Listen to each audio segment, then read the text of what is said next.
परिषद त्यांना काही सांगायचं असेल तर माननीय अजितदादा पवारांनी विरोधी पक्षाची भूमिका सांगितलेली आहे.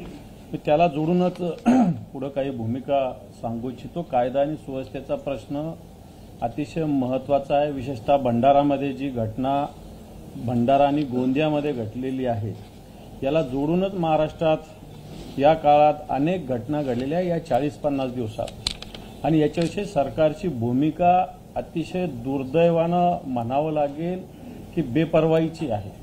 कारण ज्या भंडारामध्ये घटना घडली त्या ठिकाणी 5-6 दिवस एसटीच नव्हता.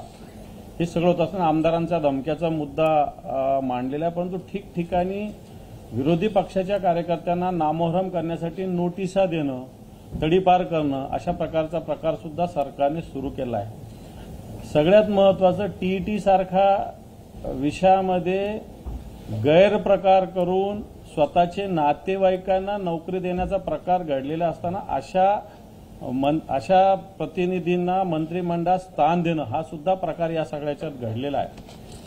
त्याचप्रमाणे 750 शासन निर्णय असे निघाले या सगळ्या 40-50 दिवसात आणि यातलं सगळ्यात महत्त्वाचं जे विकास कामाला स्थगिती देण्याचा प्रकार या सरकारने मागच्या 40-50 दिवसात केले. तब्बल 750 शासन निर्णय या पूर्ण 40-50 दिवसात निघालेले.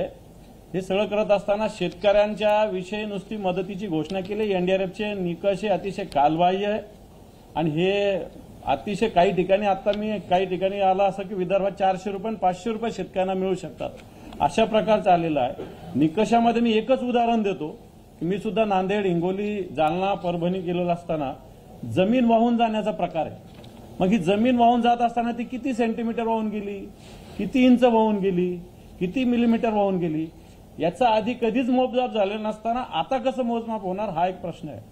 आणि सगळ्यात महत्त्वाचं जनावरं वाहून जाण्याच्या घटना सुद्धा घडलेल्या आहे. ही जनावरं अद्यापपर्यंत सापडलेली नाही आणि जनावरांचा जर मोबदला पाहिजे तर त्या जनावरांचा पोस्टमार्टम रिपोर्ट असण्याची आवश्यकता आहे.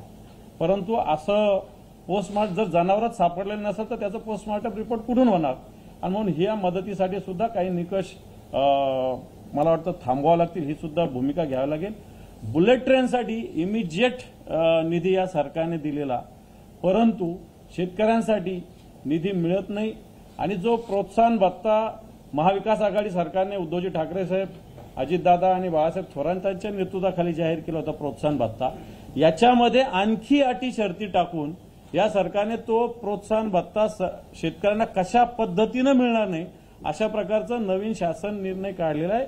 या अधिवेशनात हे विषय सुद्धा आम्ही सगळे मिळून घेणार आहोत. दादा आम्हाला प्रश्न आहे. फडणवीस साहेब असताना बेसिकली तुमच्याकडे गृह खातं होतं त्यामुळे टार्गेट ऑब्व्हियसली